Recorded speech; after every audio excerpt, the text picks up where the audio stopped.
Everyone, इस video में हम बात करने वाले हैं क्लास 9 के चैप्टर नंबर 1 जिसका नाम है नंबर सिस्टम। इस चैप्टर से एक्सरसाइज 1.5 को डिस्कस करने वाले हैं हम। और एक्सरसाइज 1.5 के प्रीवियस क्वेश्चन 1 एंड 2 को मैं पिछली वीडियो में डिस्कस कर चुकी हूं, तो इसीलिए इस वीडियो में हम क्वेश्चन नंबर 3 से स्टार्ट करेंगे। चलिए इसको पढ़ लेते हैं। Recall pi is defined as the ratio of the circumference से C of a circle to its diameter say d, that is pi is equal to c upon d. This seem to contradict the fact that pi is irrational. How will you resolve this contradiction? इसको समझते हैं हम। ये question हमें साफ explain कर रहा है कि पाई को हम c अपॉन d की फॉर्म में रिप्रेजेंट कर सकते हैं, जहाँ c एक सर्किल की सर्कमफ्रेंस यानी कि परिधि है और d उस सर्किल की डायामीटर यानी कि व्यास है। We all know that pi is irrational number. तो हमें बताना है कि किस तरह से पाई को c अपॉन डी की फॉर्म में या फिर ऐसे दो नंबर्स जो रेशनल हैं उनके कोशेंट फॉर्म में लिख सकते हैं, जबकि पाई की वैल्यू जो है वो इरेशनल होती है। हमें दिया हुआ है कि पाई की वैल्यू c अपॉन डी के बराबर है। जो दोनों ही बातें जो हैं वो एक दूसरे के कॉन्ट्रडिक्ट हैं यानी कि अगेंस्ट हैं, एक दूसरे का विरोध करती हैं। तो हमें ये क्लियर करना है कि पाई की ऐसी कौन सी वैल्यू होगी जो इसको इरेशनल से रेशनल नंबर के दो ऐसे नंबर जो रेशनल होंगे उनको कोशेंट फॉर्म में लिख सकते हैं। चलिए तो इसके आंसर को लिखना स्टार्ट करते हैं। Answer number 3। तो सबसे पहले हमें ये पता होना ज़रूरी है कि जो पाई की वैल्यू हम c अपॉन डी की फॉर्म में लिख रहे हैं, तो ऐसे कौन से दो नंबर होंगे जो इसको वेरीफाई करेंगे। तो हमें पता है कि 22/7 जो है वो इसकी अप्रॉक्स वैल्यू है किसकी, पाई की, जिसकी वैल्यू होती है 3.14 एंड समथिंग। तो इसका मतलब है कि 22/7 जो है वो c अपॉन डी की फॉर्म में है, तो हम इसको लिख देंगे c upon d is equal to 22/7 is only an approximate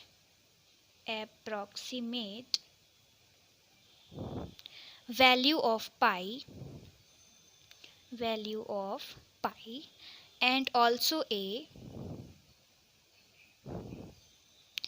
non-terminating decimal। non-terminating decimal क्या होते हैं? ऐसे डेसिमल जिनका एंड कंफर्म नहीं होता है, नॉन टर्मिनेट डेसिमल। इस क्वेश्चन में हमें बस यही रिप्रेजेंट करना था पाई की वो वैल्यू जिसको हम c अपॉन डी की फॉर्म में लिख सकते हैं, और ऐसे दो नंबर c और d जो दोनों के रेशनल हैं जबकि पाई हमारा इरेशनल है।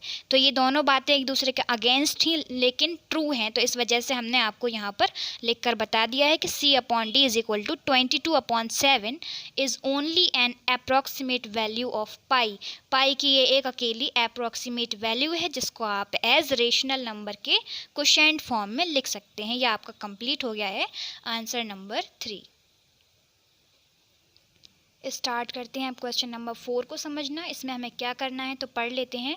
Represent root 9.3 on a number line. Number line पर हमें रूट यानी कि स्क्वायर रूट भी कहते हैं इसको, 9.3 को रिप्रेजेंट करना है। और हम इसको कैसे रिप्रेजेंट करते हैं, तो चलिए सबसे पहले इसको रिप्रेजेंट करने के लिए लिख लेते हैं टू रिप्रेजेंट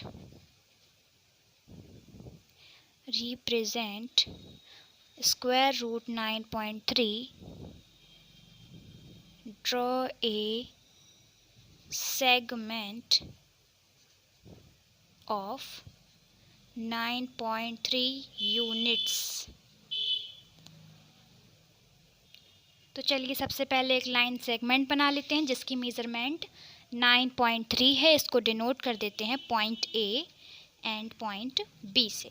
इसकी लेंथ कितनी है, 9.3। तो हमने जो ड्रॉ किया था वो हमने लिख लिया है कि हमने 9.3 यूनिट की एक लाइन सेगमेंट बनाई है जिसको हमने रिप्रेजेंट कर दिया है AB से। अब हम इसका नेक्स्ट स्टेप लिख लेंगे। तो हमें क्या करना है, extend it by 1 centimetre.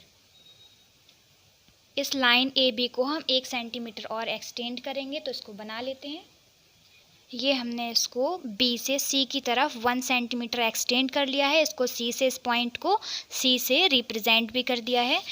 Now AC is equal to 10.3 centimetre. As you see के यहाँ पर हमने फुल लाइन की अगर लेंथ देखें ए सी की तो वो कितनी हो जाएगी 9.3 + 1 = 10.3। अब हमें क्या करना है नेक्स्ट स्टेप में हम लिखेंगे शो द पॉइंट O = 10.3 / 2। यानी कि हमें जो फुल लाइन मिली है ए सी, इसको हमें 2 पार्ट्स में डिवाइड करना है जो कि इक्वल होने चाहिए, या फिर हम इसको कहें कि 10.3 जो हमारा आंसर है उसको 2 से डिवाइड करना है और उस पॉइंट को हम O से रिप्रेजेंट करेंगे। तो हम स्केल से यहाँ पर नाप लेंगे कि हमारा 5.15 सेंटीमीटर की लेंथ कहाँ पर आनी चाहिए। तो स्केल से नापने के बाद हम उस पॉइंट को O से रिप्रेजेंट कर देंगे। सो दिस इज़ O और AO एंड OC = जो है वो 2 इक्वल पार्ट्स में हमने डिवाइड कर दिए हैं। 5.15 यहाँ पर अगर इसकी लेंथ है तो इस तरफ भी इसकी लेंथ 5.15 सेंटीमीटर है, थी 10.3 centimetre.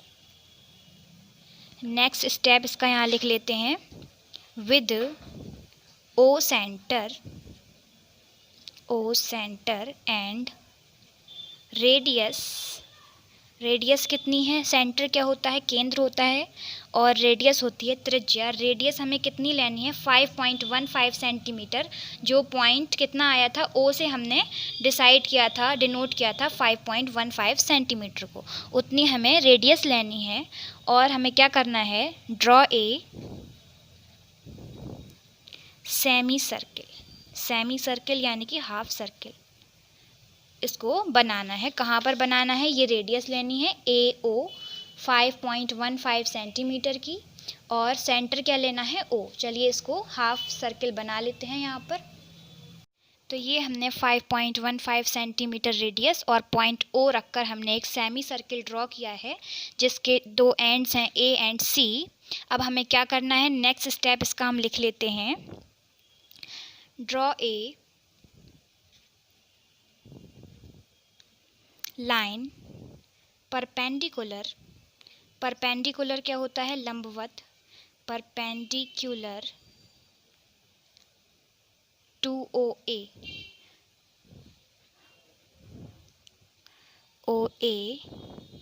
From the point B।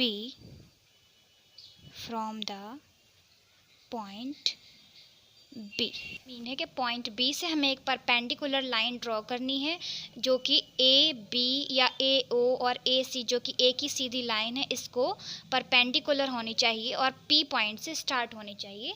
तो हम देखते हैं यहाँ से एक परपेंडिकुलर लाइन ड्रॉ करेंगे तो ये हेमी सर्किल बना रही है। इस पॉइंट को हम D से डिनोट कर देते हैं और यहाँ पर हम लिख देंगे कि जो लेंथ आई है BD रिप्रेजेंट करती है √9.3। ये आपका आंसर हो गया है।